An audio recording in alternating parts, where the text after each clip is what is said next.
So this is Nirbhay and welcome back to another video of AWS Basics to Advanced series. So in this video we will be seeing the complete setup of AWS VPC peering. Okay, so as you can see on my screen, like in this video we're gonna create two VPC, VPC1 and VPC2, and then we will be creating two subnet, and we will be spinning a instance in that each subnet, and we will be creating a VPC peering connection between VPC1 and VPC2, and at the last we will try to make connection between EC2 1 and EC2 2 and vice versa. Okay, so first, as you can see on my screen, like we require a region and then we need to create a VPC. Okay, so first let I log in into my AWS account, so that I have already done. Okay, so I am now in Mumbai 1 region, so you can create in any region. Okay, so now what I need to do, I need to create an VPC. So VPC1 I will be creating now. Okay, so let I go and open VPC. So I will be hitting on VPC, create VPC and VPC only. So let I name it as VPC1.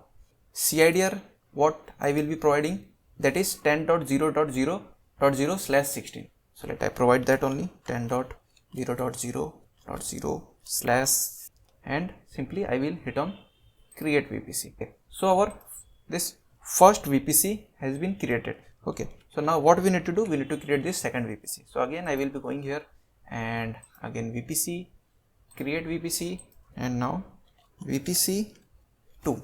The CID range for that was 11.0.0.0/16.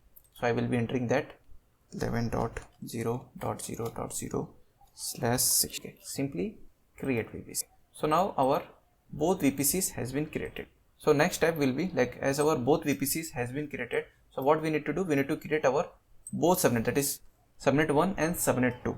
So let I go again to my screen. Now we need to go to subnet and create subnet. Okay, so VPC, first what we are creating, we are creating our first subnet. Okay, so which is in which VPC, it is in VPC1.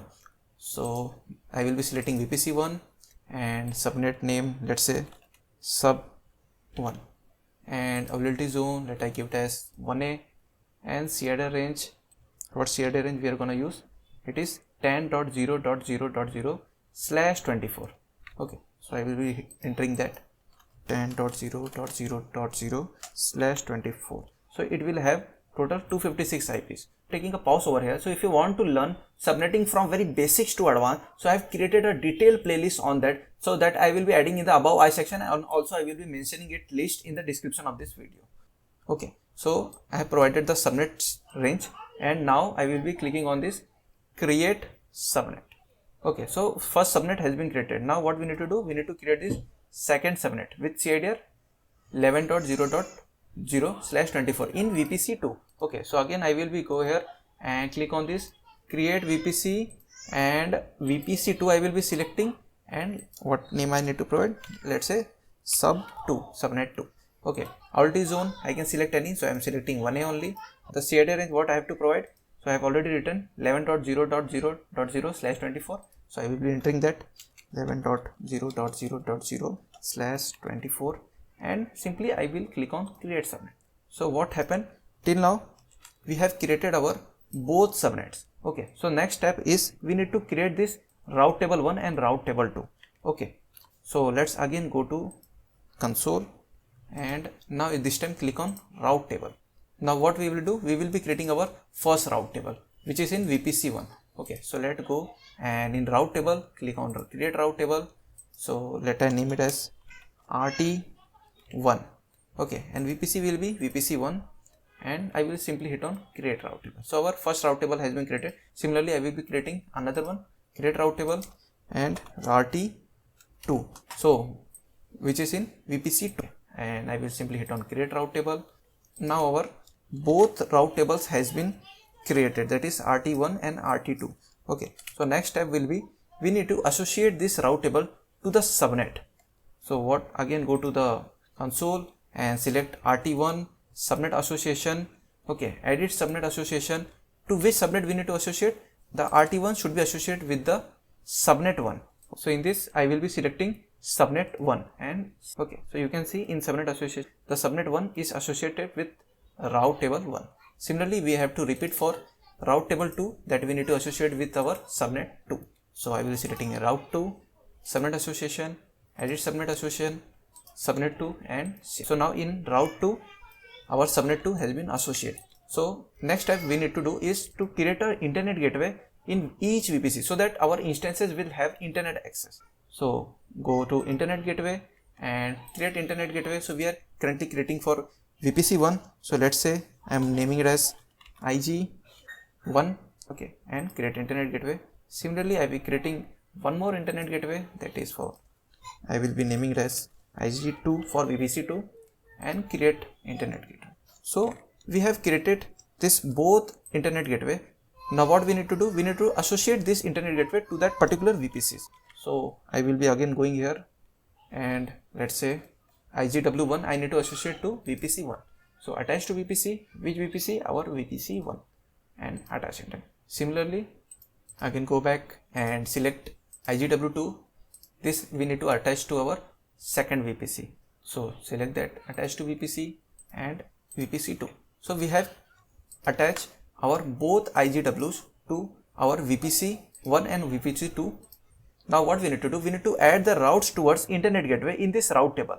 Okay, and similarly in the route table 2 we need to again add the route towards internet gateway. Okay, so that any resources we will deploying in this subnet, it will have internet access. Okay, so let's do for route table 1. Okay, so go to route table and select for RT1 route and edit route. Okay, to where internet means 000 and our target will be our internet gateway. Okay, so I will be selecting that internet gateway and which IGW we created, that is IGW1. Similarly, again go back to route tables and select RT2. So this time we are creating a route in this route table 2 towards internet gateway. So again route table 2 routes, edit routes and add routes towards what? Towards internet. That will be 000 and our target will be this our internet gateway. So I will be selecting this internet gateway and our IG save changes. So now we have added routes towards internet gateway from this route table 1 as well as from this route table 2. So now what we need to do, we need to spin up a EC2 in both subnet in different VPCs. Okay, so go to our console and search for EC2. Okay, let us open in new tab. So this has opened.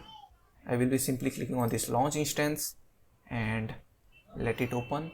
So name, let I give it as EC2 1. Okay, so in the key pair I will be selecting this test key. Okay, in network setting where we need to deploy, that we need to deploy in VPC1 under subnet 1. Okay, so here I will be simply clicking on this edit and I will be selecting VPC1 and subnet, that is our subnet 1 only, and security name I can name it as SG01. I am keeping this auto assign IP public IPs to be enabled as we are launching a public EC2 instance. So you can create a private EC2 instance too, that should be in a private subnet.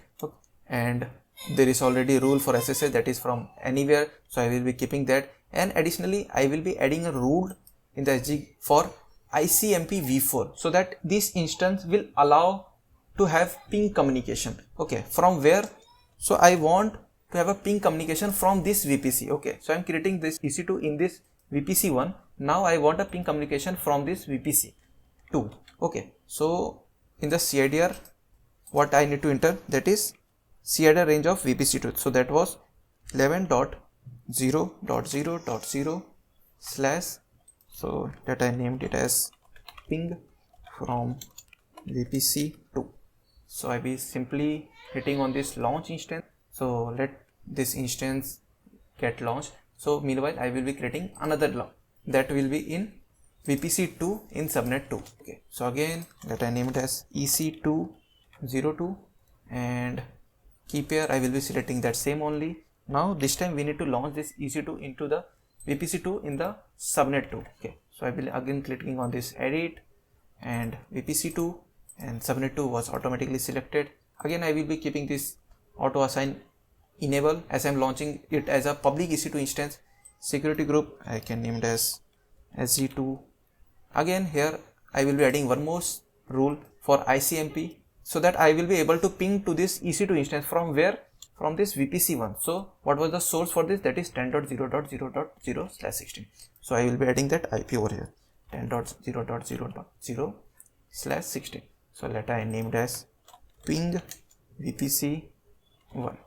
So I will be simply hitting on this launch instance.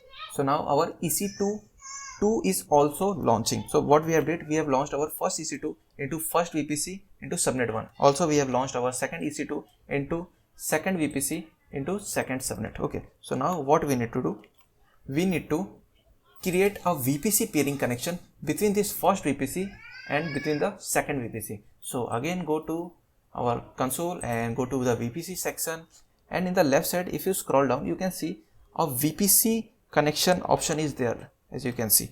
So simply click on that and click on create VPC peering connection. So let I named it as VPC peering between VPC 1 and VPC 2, and the requested VPC I am taking as VPC 1. So now it is asking select another VPC to peer with. Okay, so that another VPC can be in your same account within this region, or it can be in another region also. So you have to select that region and provide that VPC ID. Okay, or the VPC can be into another account too. So if that is the condition, so you have to provide that account detail, that is account ID. Okay, and you have to select whether it was in another region. If it is yes, so you have to select that region and you have to provide that VPC ID. Okay, and if it was the same region, so you have to simply provide that VPC ID followed by the account number. But for the current scenario, the another VPC is in the same account within the same region only. So I can simply drop down and select our VPC 2. Okay, so as we can see, this was our VPC 2 CID range. So what I will be doing, I will simply hitting on this create VPC. Okay, so it is saying a VPC peering connection has been requested. So if I again go back and into the VPC peering connection, and if I select this and click on this action, there will be option to accept request. So I have to accept this, accept. So it is showing the requester VPC and the acceptor VPC, that was our VPC 2. Okay, so I will be simply hitting on this accept request. Okay, so now the VPC peering connection between the both VPCs has been created. So now what we have done, we have created the VPC peering connection between the VPC 1 and the VPC 2. Okay, so now let's go and access our EC2 instance and check whether it is working or not. Okay, so I will be simply hitting on this instances and let I refresh this. Okay, so you can see our EC2 1 and EC2 2 is running. So let I named it as with EC2 2 only. So I will be simply clicking on selecting this EC2 1 and click on this connect, and I can simply connect from this also. If you want to connect from terminal or using this any command prompt, so you can connect by using PEM keys also. So to keep this video short, I am connecting directly only. Connect. So that instance 1, you can see it is connected now. Okay, so similarly I will be connecting to the instance 2. So I will select that, connect, and direct connect. So let I take this instance 2 in the right side and the 1 in the left side. So I am connected to the both EC2 instance. Okay, and you can see their IPs. Okay. So if I try to ping the EC2 2, so that is ping command, and what was the IP for that? That is 11.00.119. Okay, so let I provide it 11.0.0.119. Okay, so if I try to ping, you can see it is not working. Okay, so similar it will be if I try to ping from here also, ping and IP of this, that is 10.00.54, 10.0.0. Okay, if I try to ping from here, you can see again it is not working. So if you remember that in the EC2, in the security group, we have allowed the ICMP port for VPC 2. Okay, similarly for EC2 2, we have allowed the ICMP port for VPC 1, as you can see. So by this way, ideally the ping should happen. Okay, if that was in the same VPC, but in our case, the scenario is different, as we have having two different VPCs. So in order to make communication from this EC2 to the destination VPC 2, the target will be our VPC peering connection. Okay, and similarly for EC2 2, to talk with the VPC 1 resources, the target will be VPC peering. So we need to add that the same thing in the route tables. Okay, so where? So again go to the route tables. Let's say in the route table 1. So from route table 1 or from EC2 1, where we have to reach out to the EC2 2 or the VPC 2. Okay, so from EC2 or route table 1, we have to reach out to the VPC 2 and we have to access its contents. Okay, so destination will be our VPC 2, or it can be directly that EC2's IP also, or can be subnet also. Okay, and the target will be our VPC peering connection. So the same thing I will be doing in the route table 1. In the route, I will click on add this route, edit route, and our destination was this VPC 2. So I will be entering its CID range, that is 11.0.0.0/16, and target will be our VPC pairing. So you can see peering connection, and you have to select this peering connection and save changes. So what we have did now, we have make the communication between the EC2 1 or the route table 1, or we can say from VPC 1 to the VPC 2, okay, by this VPC peering connection. Okay, so similarly we will be doing this for VPC 2 also in the route table 2. So go to the route table 2 and route and edit route and click on this add route towards what? Towards this VPC 1. So now we are making the routes between VPC 2 and VPC 1 in the route table 2. So our destination will be VPC 1 and target will be VPC peering connection. Okay, so I will be adding its CID range, that is 10.0.0/16, and our target was peering connection. So I will be selecting that peering connection and save changes. Okay, so what we did right now, like as we have already created this VPC peering connection between VPC 1 and VPC 2, now we have added the routes in the RT1 as well as in RT2 towards each VPC so that they can make communication with each of them. Okay, so if I again now go to the console and again in the instance 1, if I hit again that ping command towards the EC2, so this was the EC2 1 and I am trying to ping to the EC2 2, okay, which IP was this 11.0.0.119. So this time if I ping, you can see it is now replying. Okay, similarly if I go here and again hit that command, you can see from EC2 2 that EC2 1 is replying. So this shows that VPC pairing is successfully working between these both VPCs, that is VPC 1 and VPC 2. So if you find this video helpful, please like, subscribe and share this video, and if you have any doubts, please comment in the comment section. Till now, bye.